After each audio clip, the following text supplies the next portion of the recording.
Hello students and welcome to this class on isolation of elements.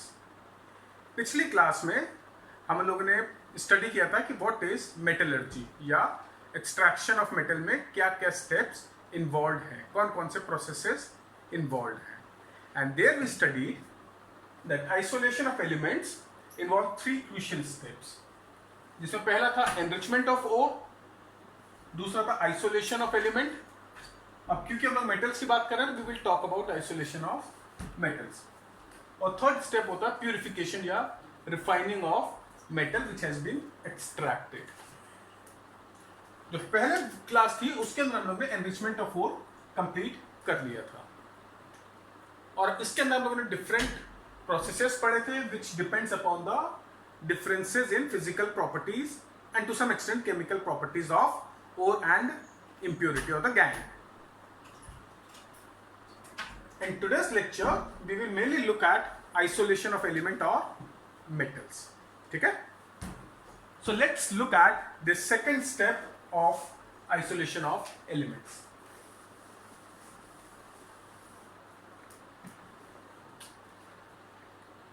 Enrichment के बाद हमें जो ओर मिलता है उसमें से हम मेटल को एक्सट्रैक्ट करते हैं, और इसमें 2 मेन प्रोसेसेस इन्वॉल्व होंगे. First is conversion of ore into oxide, और दूसरा प्रोसेस होगा once this has been achieved then we look at reduction of oxide. ठीक है? तो पहले स्टेप में हम ओर को कन्वर्ट करेंगे उसके ऑक्साइड में, और फिर हम उसको रिड्यूस कर देंगे टू मेटल. अब टिपिकली हम किसी भी ओर को ऑक्साइड में इसलिए कन्वर्ट करते हैं कि जो रिडक्शन है किसी भी मेटेलिक ऑक्साइड का, that is lot easier. For example, it's a zinc exists as ZnS. Now ZnS को reduce करना to zinc is much more difficult than reducing ZnO to zinc. और ऐसा क्यों है? Oxygen is more electronegative than sulfur, so it will easily accept electron, right? So therefore it becomes easier to reduce oxide to metal than to reduce, let's say, sulfite or carbonates or hydroxides to their metallic form. तो इसलिए हमारा पहला step हमेशा होगा conversion of ore into oxide. और ये वाला जो पार्ट है ये हम लोगों ने 10th क्लास में भी स्टडी करा हुआ है, तो इसको ब्रीफली देखेंगे और जो भी एक आध नई चीजें हैं उसके बारे में उसको फोकस करेंगे, and then we will move on to reduction. जैसे कि हमने 10th क्लास में देखा था, किसी भी ओर को ऑक्साइड में कन्वर्ट करने के लिए there are 2 main processes which are used, and those are calcination and roasting. ठीक है? तो 2 प्रोसेसेस हैं जिससे हम ओर को कन्वर्ट करते हैं उसके ऑक्साइड में. एक है कैल्सिनेशन और दूसरा है रोस्टिंग, और ये दोनों प्रोसेसेस हम लोगों ने 10th क्लास में स्टडी करे हुए हैं. तो फिर से ब्रीफली इसको टच कर लेते हैं, because I am sure a lot of you would have already forgotten this कि कैल्सिनेशन क्या है, रोस्टिंग क्या है. तो don't worry, we will take a brief look at what calcination is, what roasting is, and so that you know exactly what these 2 processes involve.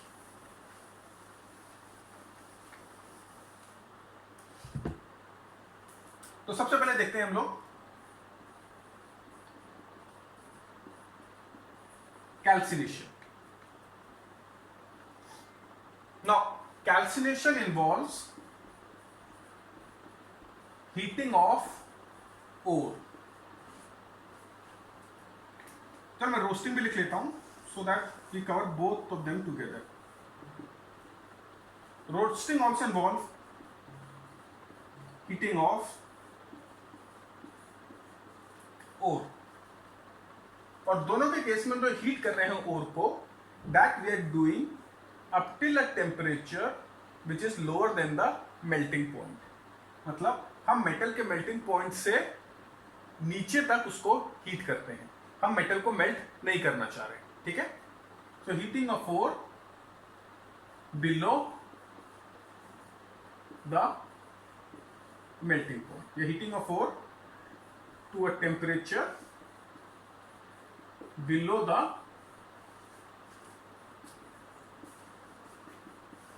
Melting point. Melting point के नीचे हम इसलिए heat करते हैं क्योंकि अगर मेटल मेल्ट हो जाएगा तो जो इम्प्योरिटीज रहेंगी वो भी मोल्टन फॉर्म के अंदर आ जाएंगी, उसके अंदर डिसॉल्व हो जाएंगी, और उस मोल्टन फॉर्म से इम्प्योरिटीज को निकालना will be lot more difficult.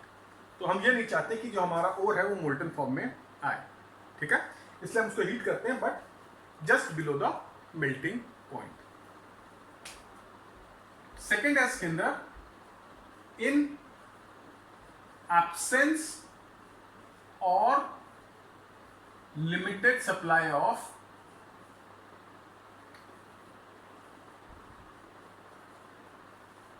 air। ठीक है, in absence or limited supply of air, and this is done in presence of air। ठीक है, तो ये absence or limited supply of air, and this is done in presence of air। Thirdly, this is mainly used for carbonates and hydroxide, yani ores which are in the form of carbonates or hydroxide। this is zinc carbonate, calcium carbonate, उस case के अंदर हम calcination use करते हैं, and this is mainly used for sulfide ores, example ZNS, PBS, copper का। so all sulfide ores we typically use roasting। ठीक है, so calcination and roasting both involves heating of ore below the melting point, but in calcination heating is done in absence of air, in roasting it is done in presence of air। this is used for carbonates and hydroxides, and this is used for sulfide ores। और दोनों के अंदर and result same है, we will convert the ore into its oxide। ठीक, तो ओर oxide में convert हो जाता, उसके अलावा भी देयर आर सर्टन एडवांटेजेस और सर्टन अदर गोल्स जो हम अचीव कर पाते हैं कैल्सिनेशन और रोस्टिंग में। वो क्या है मेनली, इसके अंदर अगर कुछ भी मॉइस्चर वगैरह प्रेजेंस होगा वो भी वेपराइज हो जाएगा, and certain impurities, volatile impurities,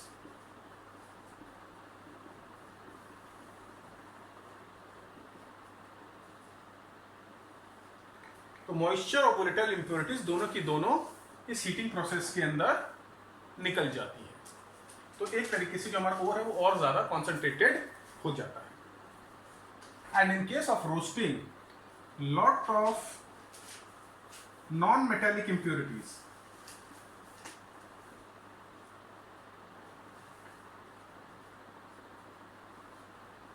ठीक है, lot of non metallic impurities, for example sulphur, ये हीटिंग पे ये भी रिमूव हो जाता है in the form of its oxide. Sulphur dioxide या सल्फर ट्राइऑक्साइड बनके जो नॉन सल्फर की इंप्योरिटी होगी वो निकल जाएगी। इसी तरीके से कुछ और नॉन मेटालिक इंप्योरिटीज होंगी तो वो भी इस हीटिंग प्रोसेस के अंदर इवेपोरेट हो जाएगी या वेपराइज हो जाएगी। ठीक है, तो इसको नोट कर लो। Calcination involves heating of ore to a temperature below the melting point, below its melting point in absence or limited supply of air. It is mainly used for carbonates and hydroxides ore, and during the process of calcination, moisture and volatile impurities are also vaporized, removed. Whereas in roasting, heating is done in presence of air, mainly for sulfide ore, and non-metallic impurities like sulfur, phosphorus, etc. are also removed as their oxides. Okay, clear? So this is what the first step of extraction of metal involves. पहला step यही था, conversion of ore into oxide. तो ये इन दो process से हम achieve कर लेते हैं. और एक बार हमने ये अचीव कर लिया तो then we need to reduce the oxide. ठीक है, तो पहला स्टेप क्लियर है. ये पूरा का पूरा करीब करीब आपने 10th में पढ़ा हुआ है, तो आई एम श्योर कि इसको समझने में, अंडरस्टैंड करने में ज़्यादा डिफिकल्टी नहीं होगी. Now we will move on to the second step of this process.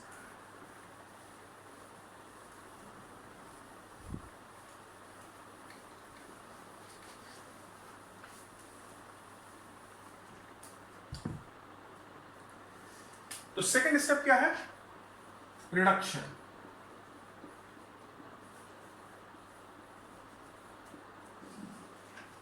Reduction of oxide to metal. मतलब जनरल में M अगर कोई मेटेलिक ऑक्साइड है तो I need to get M from that. और यहाँ पर ऑक्सीजन निकलेगी या ऑक्सीजन किसी और चीज के साथ कंबाइन होकर किसी ऑक्साइड के फॉर्म में निकल जाएगा. ठीक है, so this is the basic process which is involved in reduction of oxide. अब इसके अंदर डिफरेंट मेथड्स यूज कर सकते हैं हम रिडक्शन के लिए. पहला है बाय हीटिंग अलोन. केवल हीट करके हम रिड्यूस कर सकते हैं. Bye using a reducing agent.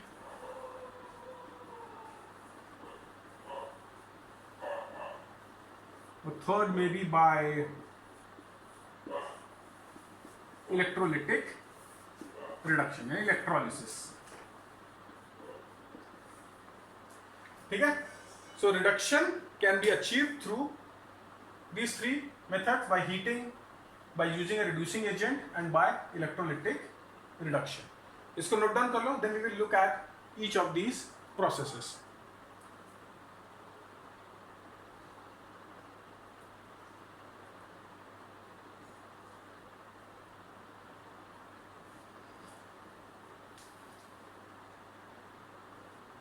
ठीक है, नोट कर लिया आपने?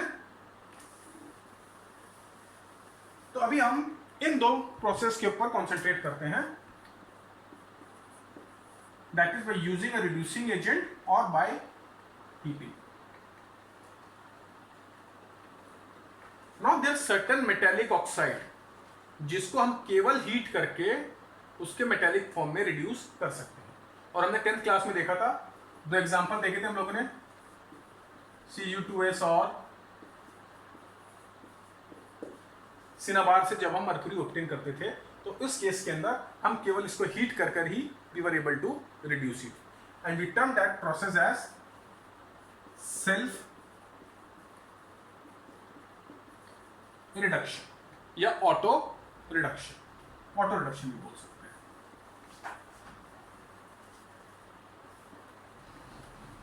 ये दो एग्जांपल हम लोगों ने देखे थे 10th क्लास में, और यही एग्जांपल हम लोग 12th में भी कंसीडर करेंगे. सो कुछ मेटेलिक ऑक्साइड्स को हम केवल हीट करके रिड्यूस कर सकते हैं, बट बाकी मेटेलिक ऑक्साइड सिंपली हीटिंग पे रिड्यूस नहीं होंगे. तो उसके लिए हमें कोई रिड्यूसिंग एजेंट यूज करना पड़ेगा. और रिड्यूसिंग एजेंट यूज करने पे भी कुछ मेटल इजीली रिड्यूस हो जाएंगे, कुछ मेटल्स को डिफिकल्टी होगी, कुछ मेटल्स के लिए कोई पर्टिकुलर रिड्यूसिंग एजेंट काम नहीं करेगा, कुछ और रिड्यूसिंग एजेंट यूज करना पड़ेगा. तो ये बहुत सारी वेरिएबल्स इन्वॉल्व है.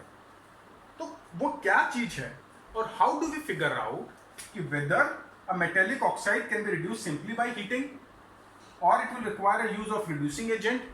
और अगर रिड्यूसिंग एजेंट लग रहा है तो कौन सा रिड्यूसिंग एजेंट हमें यूज करना है. ठीक, ये इंपॉर्टेंट क्वेश्चन है कि भाई दिलेट से हमने लास्ट ईयर पढ़ा था कि जिंक ऑक्साइड को हम कार्बन से रिड्यूस कर सकते हैं. भाई हमने पढ़ा था एल्यूमिनियम ऑक्साइड को हम कार्बन से रिड्यूस नहीं कर सकते. हमने पढ़ा कि मर्क्यूरी ऑक्साइड को, HgO को हम सिंपली हीट करके रिड्यूस कर सकते हैं. तो ऐसी क्या चीज है इनके अंदर जो डिटरमिन कर रही है कि किसको हम किस प्रोसेस से रिड्यूस कर पाएंगे। ठीक है, तो ये हमें स्टडी करना है। बट एक चीज जो कॉमन है इन सब के अंदर, इन दोनों प्रोसेस के अंदर, कि दोनों प्रोसेस के अंदर हमको हीट करना ही पड़ेगा। We will have to heat the metal and we generally heat the metal beyond its melting point, उसको मोल्टन स्टेट में लेकर आते हैं। ठीक है, तो दोनों प्रोसेस के अंदर मेटल को ओर को हीट करेंगे अबव इट्स मेल्टिंग पॉइंट। और एक वर्ड जो टिपिकली यूज होता है which you should know is pyrometallurgy. Pyro का मतलब होता है heat, metallurgy extraction of metal. So basically pyrometallurgy is the study of extraction of metal using heat, दोनों heat या heat plus reducing agent. So pyrometallurgy is the study of extraction of metal using heat and it studies the variation in temperature required for reducing a particular metallic oxide. मतलब ये study है कि heat से हम किस तरीके से metallic oxide को रिड्यूस कर पाएंगे, प्लस ये स्टडी करता है कि किस तरीके से टेम्परेचर रिक्वायरमेंट वेरी होगा for different oxides and with different reducing agent. That particular field is known as pyrometallurgy. Okay, clear है? ठीक,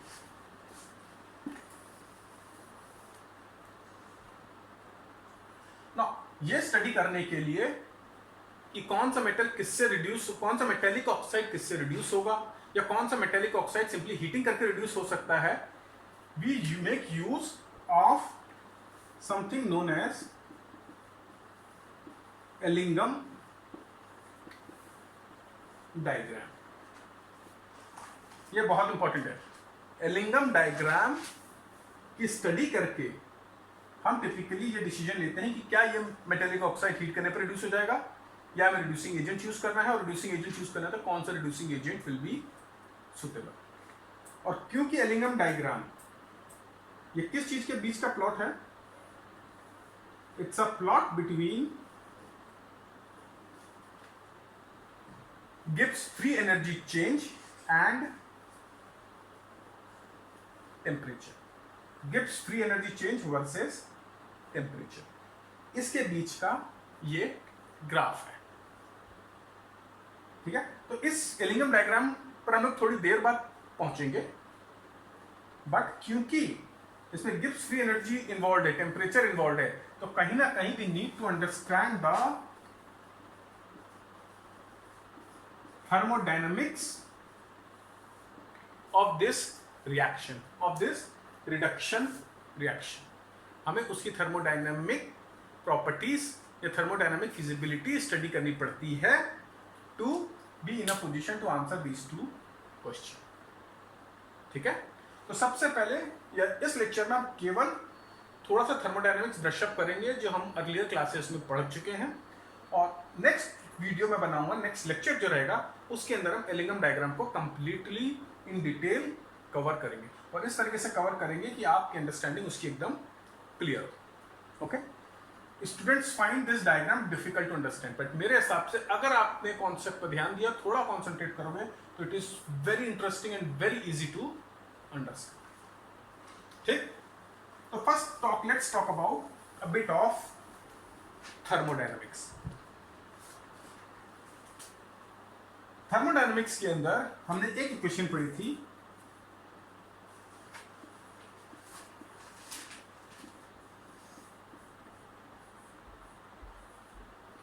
del R G is equal to delta H minus T delta S. यहां पर delta G क्या था, Gibbs free energy change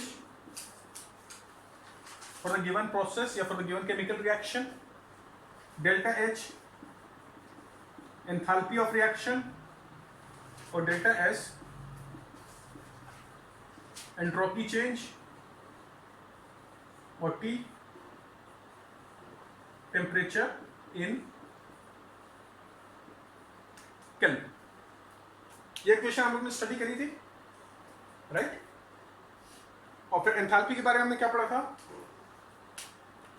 endothermic process, यानी जिसमें heat absorb हो रही है, तो उसमें डेल्टा एच ग्रेटर देन 0। और एक्सोथर्मिक प्रोसेस, एक्सोथर्मिक प्रोसेस क्या होते हैं? जिसमें हीट गिवन आउट है, हीट इवॉल्व हो रही है, उसके लिए delta H is less than 0। ठीक है। और एंट्रोपी, एंट्रोपी के बारे में हमने क्या पढ़ा था? It's a measure of randomness, मतलब जितनी ज्यादा रैंडम स्टेट होगी उतनी ज्यादा एंट्रोपी होगी। ठीक। और फिर हमने पढ़ा था अगर कोई सब्सटेंस तीनों स्टेट में एग्जिस्ट कर सकता है, सॉलिड, लिक्विड, गैस, तो सॉलिड के अंदर अरेंजमेंट ऑफ पार्टिकल्स एकदम ऑर्डरली होता है। भाई ये सॉलिड है, इसका शेप चेंज हो रहा है क्या? नहीं हो रहा है, इसका फिक्स शेप है, मतलब जो पार्टिकल्स एक ऑर्डर्ड अरेंजमेंट में है। वहीं गैस देखोगे तो गैस का कोई फिक्स शेप नहीं, जितनी स्पेस दोगे उतने में फैल जाएगी, यानी उसका जो अरेंजमेंट है काफी रैंडम है। आप कुछ नहीं कह सकते कि गैस किस फॉर्म में होगी, पर सॉलिड के लिए मैं कह सकता हूं कि ये पेन है, ये मार्कर है, ये तो इसी फॉर्म में रहेगा। तो रैंडमनेस सॉलिड की सबसे कम है और गैसेस की सबसे ज्यादा, तो entropy for gas is maximum, ये हमने पढ़ा हुआ है। और किसी भी रिएक्शन के अंदर फिर हम लोगों ने पढ़ा था कि अगर हमारे number of gaseous molecule increase हो रहे हैं तो यानी एंट्रोपी बढ़ रही है। ठीक है। जैसे यहां से सॉलिड से गैस में कन्वर्ट हो रहा है, यहां पर एक भी सॉलिड फॉर्म में था, तो लेट्स से एक और एलिमेंट है, लेट्स से सी, वो भी सॉलिड फॉर्म में था, और इन दोनों रिएक्ट किया और बी बना दी, जो कि बी गैसियस फॉर्म में है। अब गैस की रैंडमनेस सबसे ज्यादा, यानी यहां प्रोडक्ट की entropy will be more than reactant की एंट्रोपी, तो जो डेल्टा एस है that will be greater than 0। ठीक। तो हम लोग क्या देखते हैं कि एंट्रोपी पॉजिटिव है कि नेगेटिव फॉर रिएक्शन? हम देखते हैं डेल्टा एन जी, मतलब change in number of molecules of gases. अगर number of molecules of gases product के ज्यादा है विज़ रिएक्टेंट के, तो हम बोलेंगे कि entropy of product is more, या entropy change is positive. Clear है इतना? एक और बार रिपीट कर देता हूं। Del R G is equal to delta H minus T delta S. Del R G आपका गिब्स फ्री एनर्जी चेंज है, delta H enthalpy, enthalpy for endothermic reaction positive, enthalpy for an exothermic reaction negative. Delta S is entropy change. Entropy किस चीज का major है? Randomness का। Randomness किसकी ज्यादा होती है? गैसेस की। तो अगर आप कोई केमिकल रिएक्शन कंसिडर कर रहे हैं, तो अगर सॉलिड से गैसेस में जा रहा है, या इन जनरल अगर नंबर ऑफ मॉलिक्यूल्स या number of gaseous molecule of product ज्यादा है as compare to number of gaseous molecules of reactant, तो एंट्रोपी बढ़ रही है, यानी delta S will be positive. Clear है इतना? ग्रेट। तो इतने को मैं रब कर देता हूं, ये रब कर देता हूं।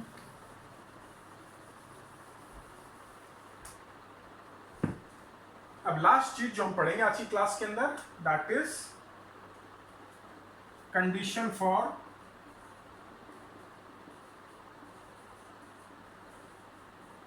स्पॉन्टेनिटी ऑफ अ रिएक्शन, या condition for feasibility of a reaction. Thermodynamic feasibility क्या है, किसी रिएक्शन की कैसे मेजर करते हैं। और ये भी हमने 11th में पढ़ा था कि if del R G is less than 0 then the change, और let's say अगर हम reaction की बात कर रहे हैं, so in that case reaction is spontaneous। और अगर del RG is greater than 0 then reaction is non spontaneous। ठीक है, ये पढ़ा था मैं 11th में। Del R G less than 0 reaction spontaneous, del R G greater than 0 reaction non spontaneous. और ऐसा क्यों होता था? चलो बताता हूं आपको, याद है किसी को? ये हम लोग जब इलेक्ट्रोकेमिस्ट्री पढ़ रहे थे तभी हमने गिब्स फ्री एनर्जी का एक फॉर्मूला देखा था in terms of equilibrium constant, याद है? RT ln k, ठीक है, यही याद रखना, del RG is equal to minus RT ln k, जहां पर k इक्विलिब्रियम कांस्टेंट है, ठीक है। R is universal gas constant, T is temperature in kelvin. तो ये वैल्यू नेगेटिव कब होगी? डेल RG नेगेटिव कब होगा? डेल RG नेगेटिव होने के लिए ये तो पॉजिटिव है, ये भी पॉजिटिव है, तो only thing which can be negative और पॉजिटिव इज दिस टर्म। तो अगर डेल RG को नेगेटिव होना है that means ln k has to be positive, ठीक है, ln k has to be positive. So del RG negative implies ln k should be positive. That means k should be greater than base, यहाँ पर base क्या है? E होता है, जिसकी value 2.7 के आसपास होती है। So k is greater than 2.7 something something. तो k की वैल्यू 1 से ज्यादा है, इसका मतलब क्या हुआ कि जो रिएक्शन था, अगर कोई भी जनरल रिएक्शन कंसीडर करें A गिव्स मी B, तो ये this has proceeded in the forward direction, यानी जब रिएक्शन फॉरवर्ड डायरेक्शन प्रोसीड होगा तब K की वैल्यू ग्रेटर देन 1 होगी, और जितना ज्यादा K की वैल्यू होगी उतना ज्यादा डेल RG नेगेटिव हो जाएगा, ठीक। और जितनी ज्यादा K की वैल्यू, उसका मतलब उतना ज्यादा रिएक्शन फॉरवर्ड डायरेक्शन में प्रोसीड कर रहा है, यानी फॉरवर्ड रिएक्शन इज स्पॉन्टेनियस या फॉरवर्ड रिएक्शन इज फीजिबल। फिर से देखें, डेल RG नेगेटिव, ये पॉजिटिव टर्म है, ये पॉजिटिव टर्म है, तो ln k should also be positive, ठीक। ln k पॉजिटिव कब होगा? ln k का मतलब क्या होता है? log to the base e, ठीक है। तो log की वैल्यू पॉजिटिव कब होती है? जब ये k जो है that is greater than base, ठीक, यही होता है ना। अगर ये k इस बेस से बड़ा है तो ये वैल्यू पॉजिटिव आएगी। जैसे जब बराबर होता है तो वैल्यू 1 आ जाती है, 10 से ज्यादा होगा, लेट्स से 100 है तो वैल्यू और बढ़ जाती है, और अगर 10 से कम हुआ तो वैल्यू लेस देन 1 हो जाती है। तो इसको पॉजिटिव होने के लिए k should be greater than e, यानी k should be greater than 2.73 something something, which means reaction forward direction में प्रोसीड कर रहा है। अगर रिएक्शन फॉरवर्ड डायरेक्शन में प्रोसीड कर रहा है, इसका मतलब है फॉरवर्ड रिएक्शन इज फीजिबल या स्पॉन्टेनियस, ठीक है। तो वहां से आता है हमारा डेल RG लेस देन 0, मतलब रिएक्शन इज स्पॉन्टेनियस। क्लियर है? Very good. तो आज की क्लास में हम लोग यहीं तक स्टडी करेंगे। तो मेन चीज जो थर्मोडायनेमिक्स के अंदर हमने पढ़ी वो ये है कि del RG is equal to delta H minus T delta S। ये रिएक्शन, किसी भी रिएक्शन के लिए डेल RG नेगेटिव होगा तो रिएक्शन स्पॉन्टेनियस होगा, और डेल RG पॉजिटिव होगा तो रिएक्शन नॉन स्पॉन्टेनियस होगा। और हमने देखा था एंथैल्पी चेंज एंडोथर्मिक के लिए पॉजिटिव होता है, एक्सोथर्मिक के लिए नेगेटिव होता है। डेल्टा S अगर रेंडमनेस बढ़ रही है तो डेल्टा S पॉजिटिव होगा, ठीक है।